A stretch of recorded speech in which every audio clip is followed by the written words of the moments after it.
байцгаана уу? Математикийнхаа постонд тавтай морилно уу? Энэ удаагийнхаа постоор бүгдээрээ сайхан Австрали, Монгол хоёрын математикийн хичээлийн зөрүү болон ижил талуудын тухай ярина. Тэгэхээр математик бол ер нь л угаасаа дэлхийд даяараа Монголд, Австралид ч гэлтгүй хамгийн чухал хичээлээр авчирддаг тийм ээ. Тийм эсэ.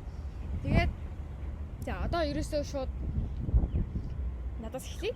Би болохоор Монголд болохоор хөдөлмөрийн говьяаны улаан төгөөний одонд нийслэлийн тэргүүний лаборатори 1-р 10 жилийн дунд сургуульд сурдаг байсан. 1-ээс 8 дугаар ангид бүхэлдэн тэр сургуультаас орсон.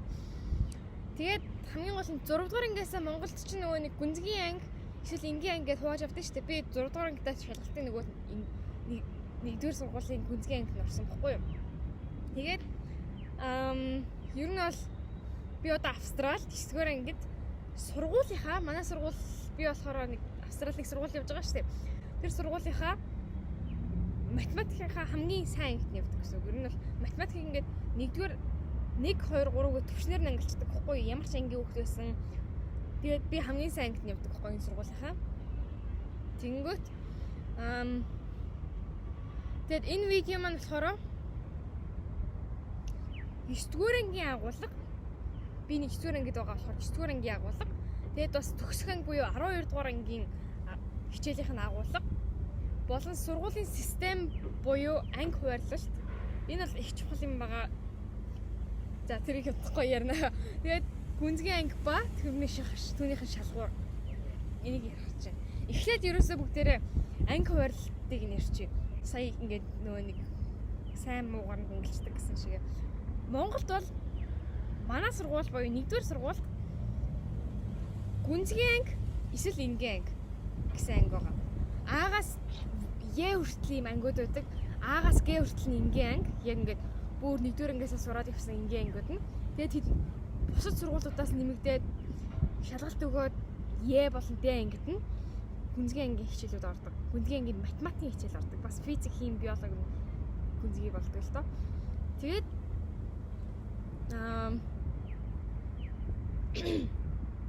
Австралид болохоор тийм биш. Гүнзгий энгийн биш. Нэг сургуульд ер нь бол нэг хэдгэл бүлэг байгаа.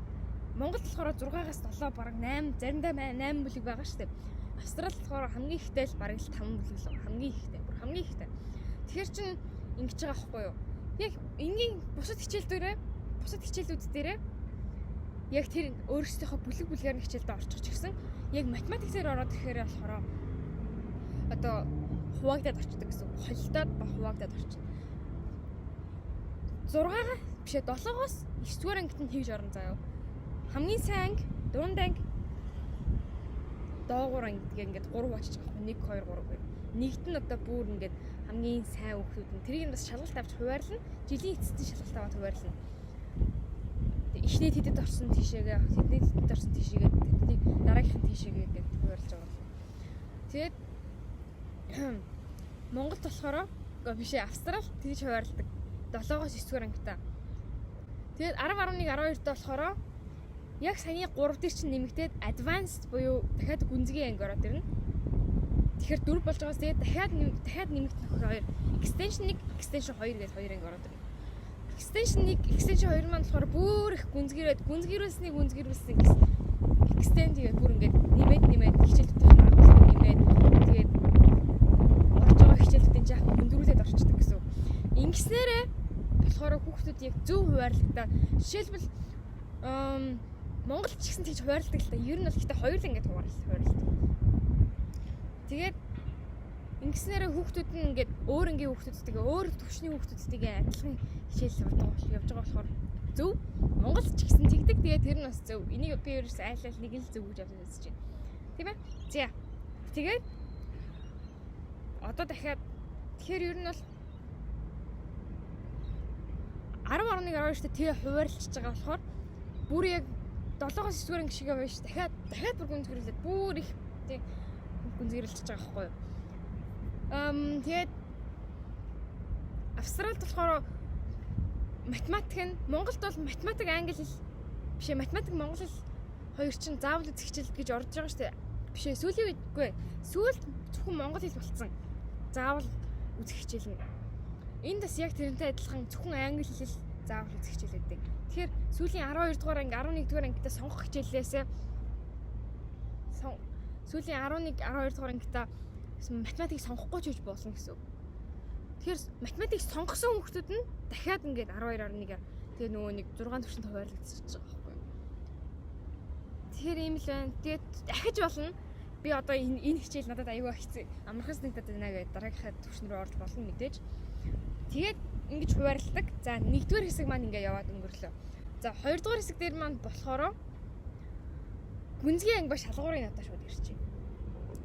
Монголд чи шууд л ингээл 6-р ангиасаа 6-р ангит ингээл хүүхдийн хүслээр явдаг тийм ээ. Шууд яг адилхан Австрал ч гэсэн хүүхдийн хүслээр тэр шалгалтыг хөгжүүлнэ өгөхгүй гэж болно. Бүр ингээ бүр лаг ийм гой сургуулиудаа орохын тулд бол заавал Австралийн иргэн байх хэрэгтэй болно. Монголд ч гэсэн тийм байдаг байх. Би ихтэй Монголыг сайн бол сайн үнэхээр мэдэхгүй. Тэгээ миний судалгаагаар ч олж чадаагүй тэрийг. Я 6-р ангита тэгээд бүр лаг мундаг ангид орох, мундаг сургуульд орох гол одоо Австралда мужтай эсвэл хамгийн сайн сургуульд нь орохын тулд иргэн байх хэрэгтэй Австралийн иргэн. Тэгээд Австралийн иргэнүүд нь иргэдэн тэр шалгалтыг өгөөд тэгээд бас ингээд хүүхдүүдийг ингээд ранклчин. Тэгэнгүүтээ эхний хэдэн хүүхдүүд тэр сургууль сайн сургууль, дараагийнх нь тэр сургууль гээл нөгөө сургуулиудыгаа бас сайнаас нь муурн дарааллуулаад тавьсан байгаа шүү дээ. Яг тэрэндээ ингээ хойрлж. Тэрэндээ тэгээд нөгөө хүүхд чинь тэр сургуульд нь ормооргүй байж болно шүү дээ.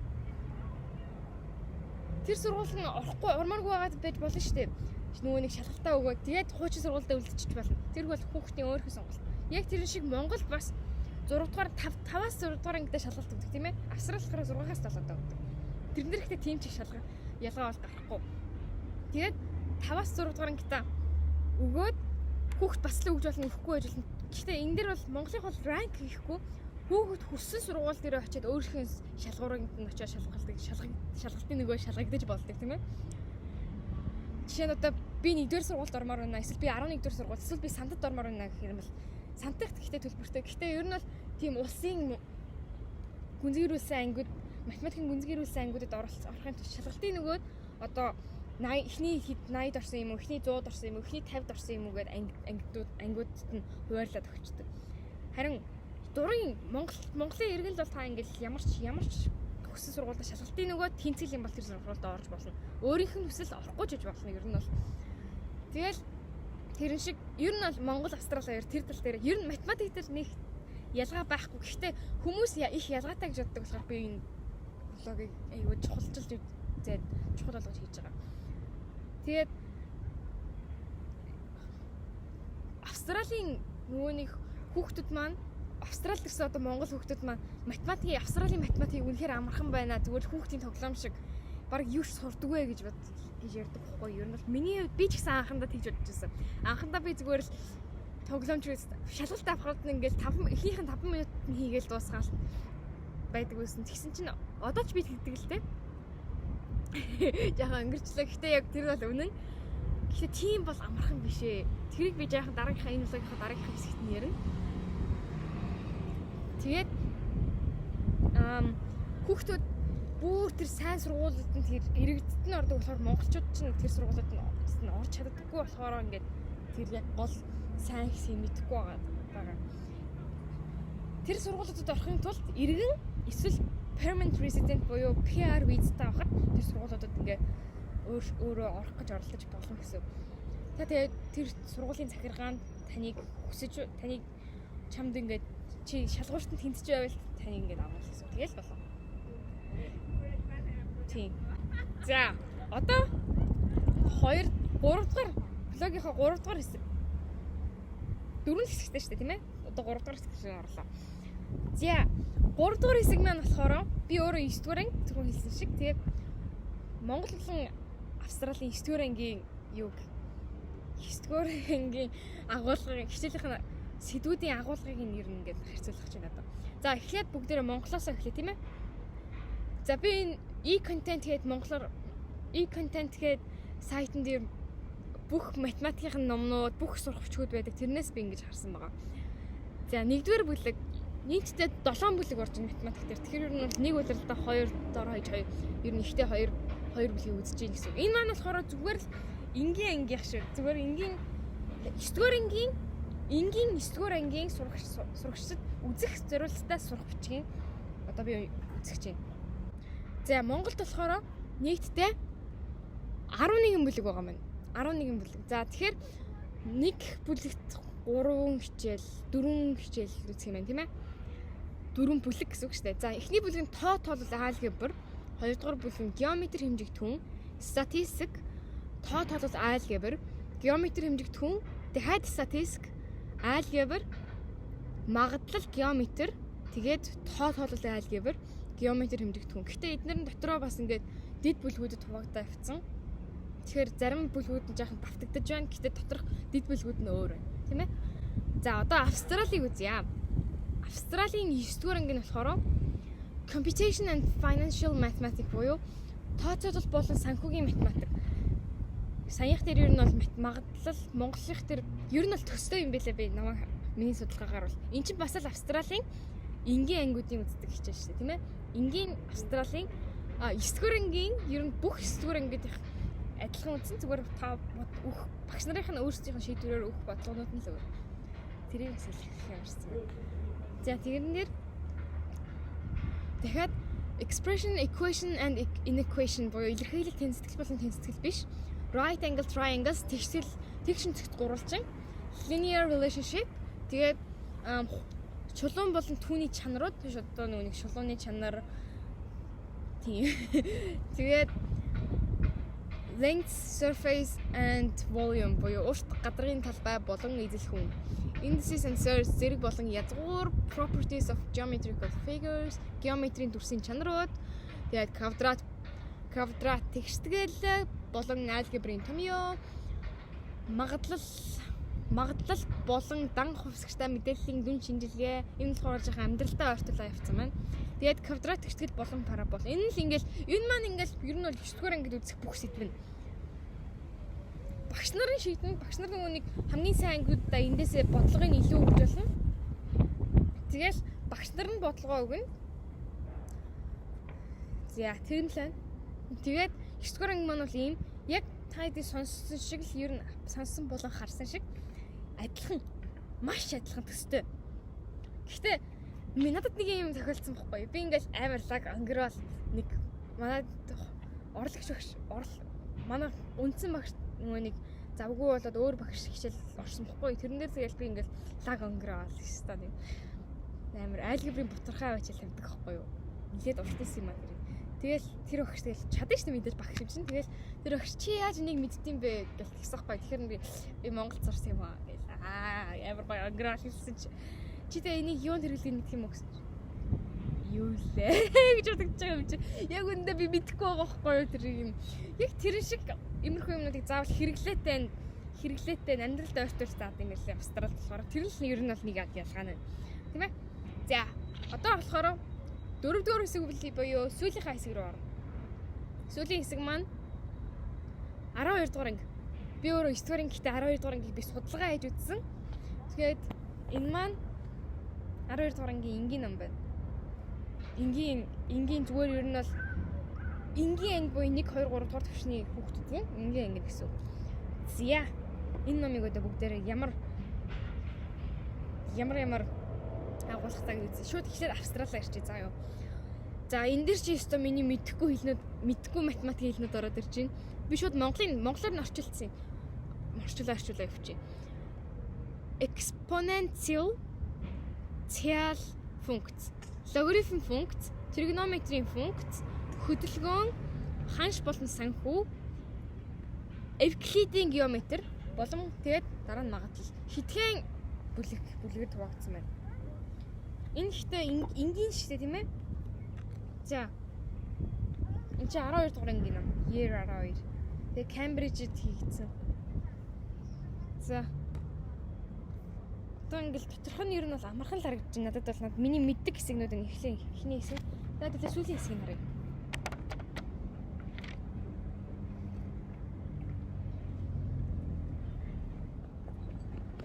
За одоо ингээд тригонометр ороод үзэж байна. Тригонометр байх юм. Миний саяны бол миний мэдэхгүй юм байна. Энэ энгийн 12 дугаар ингээд Монголын 12 дугаар ангийн номныг одоо харъя гэдэлээ. Тэгэнгүүт Монголын 12 дугаар ангид болохоро нийтдээ 7 бүлэг байна. Түрүү хэлсэн шүү дээ би нэрээ. Тэгээд тэгштэл тэнцэтгэл биш эхний бүлэг дээрээ. Тэрэн дотор нэгсэн чи тооны модуль агуулсан тэгштэл, модуль агуулсан тэнцэтгэл биш. Тэгээд ийм байна. Тэгчээд 2 дугаар бүлэгт нь болохоор олон гишүүнт 3-т нь функц ба график, 4-т нь функцийн уламжлал, 5-т нь интеграл, 4-т нь магадлал ба статистик. Биш 5-т нь интеграл тэгчээд 6-т нь магадлал ба статистик, 7-т нь комплекс.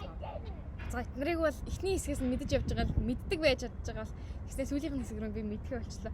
Яг ингээ харахад Монголын энгийн ангийн хичээл Австралийн энгийн ангийн хичээл хоёр адилхан байгаа байхгүй юу? Гүнзгийд нь одоо тэгэнгүүт математикийн гүн 12 дугаар анги гэж. За одоо хэдүүлээ болохоор энэ болохоор extension 2 буюу хамгийн дээд анги дээд төвшин жоохон математик гэсэн. За эндээс за эхлээд бүлгийн юунууд юм шиг. За 9 бүлэгтэй энэ заа юу.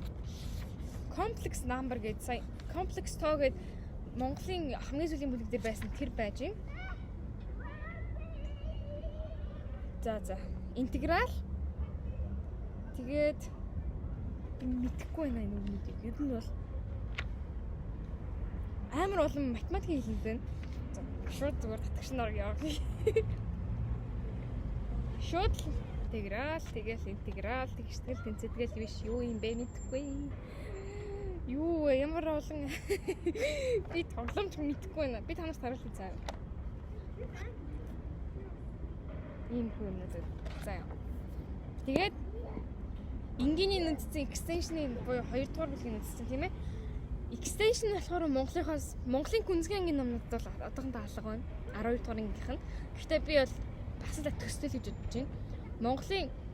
Монгол Австрали хоёрын ялгаа нь болов штеп. Одоо яг дүгнэлтийг хэлчихье.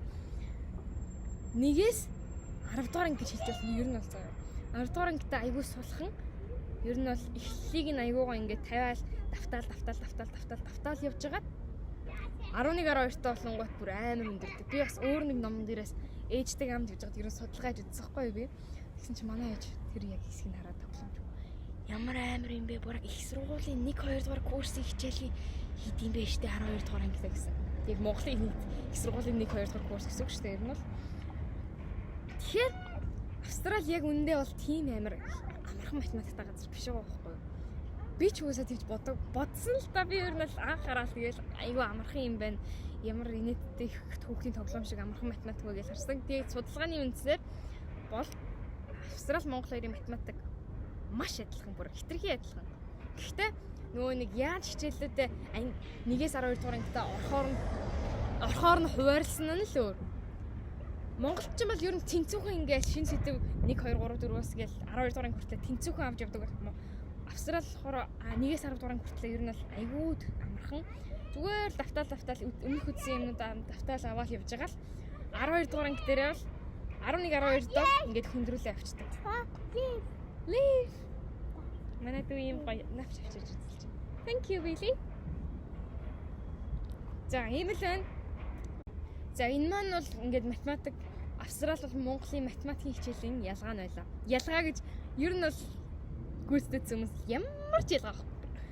Зүгээр л жаахан ялгаа нь яг миний дахиад нэг хэлж байгаа шиг 12 дугаар нийт хичээлээ, нийт үзэх ёстой хичээлээ яаж 12 дугаар 12 шиг ангитай хуваарлсан л өөр. Тэр нь л өөр. Бусд нь бол агуулга яг 12 дугаар ингээ төгсөхдөө Монгол Австрали хоёр хүүхдээс адилхан шалгалт авахд тэр хоёр адилхан хийх гэсэн. Энгийн ангийн хүүхдүүд нь. Гүнзгий ангийнх нь бол монголчууд чинь ер нь бол гүнзгий анги дээр болохоор ч ихсэн адилхан байгаа. Монголын хүүхдүүд Монголын 12 дугаар ангийн гүнзгий ангийн хүүхдүүд бас л ийм юм хийж байгаа. Би тийм баталгаасаа итгэлтэй байна. За тэгээд энэ влогийг үзсэнд баярлалаа. Хайртай шүү. Дараагийн влог маань гоё сонирхолтой. Би тэрийг дараа нь ярив. Тэгээд дараагийн влог блог биш. Гэтэ амар гоё юм байх бол.